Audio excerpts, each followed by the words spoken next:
जी, अस्सलाम वालेकुम। मैं हूँ डॉक्टर ज़ीशान अहमद। एक और कामयाबी आपके साथ शेयर कर रहे हैं पेशेंट के साथ। नॉन ऑब्स्ट्रक्टिव होता है। तो एज़ोस्पर्मिया या ज़ीरो स्पर्म होना ऑब्स्ट्रक्टिव एज़ोस्पर्मिया भी हो सकता है, नॉन ऑब्स्ट्रक्टिव की बजाय। तो ऐसे केसेस के अंदर जो स्पर्म वाली नालियाँ होती हैं, वो ब्लॉक हो जाती हैं कॉमन पॉइंट के अंदर, जिसकी वजह से स्पर्म आपके बाहर नहीं आ रहे होते। तो एक डॉक्टर साहब हैं, ये सियालकोट से इनका ताल्लुक़ है और इन्होंने शादी के 2-3 साल हो चुके हैं, ढाई साल। तो पहले साल इलाज शुरू करवाया सियालकोट में और बाकी जगहों पे, लाहौर में, और फिर ये मेरे पास कोई 6 महीने पहले आए और इनका इलाज किया। और ये अब खुद ही बताएँगे कि इनके साथ कैसे इन्होंने अपना सफ़र इलाज का शुरू किया, कहाँ-कहाँ गए और कैसे-कैसे लोगों ने इन्हें मशवरे दिए कि क्या हो सकता है और क्या नहीं हो सकता।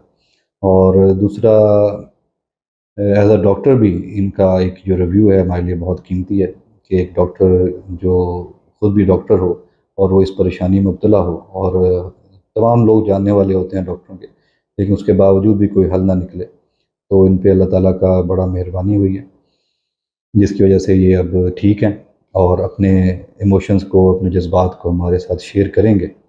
और इनसे पूछते हैं कि इन्होंने अपना सफ़र इलाज का कैसे शुरू किया, कहाँ-कहाँ गए, ये अपनी ब्लॉकेज को, पहले तो ब्लॉकेज डायग्नोज़ ही नहीं हुई इनकी, और डायग्नोज़ हो भी जाती तो लोगों ने कहा हमारे पास इलाज नहीं है। तो आइए इनसे पूछते हैं। हाँ जी, अस्सलाम वालेकुम। जी, मेरा नाम डॉक्टर तनसीर है। मेरी शादी को 2 साल हुए थे और लेकिन मेरी सीमेन एनालिसिस की रिपोर्ट में स्पर्म्स की जो है काफ़ी ज़्यादा डिक्लाइन थे। और उसके बाद मैंने काफ़ी अपने सियालकोट सिटी में विज़िट किया यूरोलॉजिस्ट्स को। तो मेडिसिन सब दे रहे थे, लेकिन डायग्नोज़ जो है वो किसी से कन्फर्म नहीं हो पा रहा था।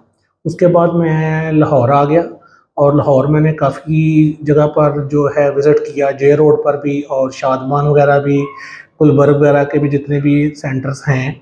उसके बाद मुझे किसी सीनियर अपने ने डॉक्टर ज़ीशान का बताया। डॉक्टर ज़ीशान से फिर मेरी मुलाकात हुई और डॉक्टर ज़ीशान जो हैं वो नहायत ही गुड पर्सन है। उन्होंने बड़े एज़ ए फ्रेंड के तौर पर मेरे साथ ट्रीटमेंट स्टार्ट की और अल्लाह का शुक्र है मेरी इन्होंने डायग्नोज़ की कि एजैकुलेटरी डक्ट जो है उसमें ब्लॉकेज है।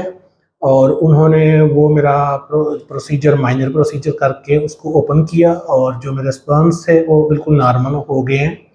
और दूसरा, हमारे इधर एक जो मैं समझता हूँ कि मिथ है कि हम लोग ज़्यादातर जो है यूरोलॉजिस्ट के पास चले जाते हैं, वो भी ठीक है, लेकिन ये एक अलग फ़ील्ड है एंड्रोलॉजी, वो जो कि बहुत से कम डॉक्टर्स जो हैं एंड्रोलॉजिस्ट हैं, बाकी मोस्टली जो हैं वो यूरोलॉजिस्ट हैं।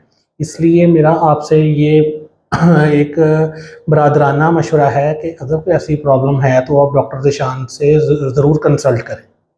अच्छा, लोग क्या कहते थे, ये ब्लॉकेज ठीक हो सकती है कि नहीं ठीक हो सकती? जी नहीं, वो कहते थे कि ये जो है ब्लॉकेज है, ये अब मुश्किल है, थोड़ा-सा प्रॉब्लम्स हैं, तो तो इसलिए। इसका इलाज पाकिस्तान में मुमकिन था? वो कहते थे कि बाहर जाएँ?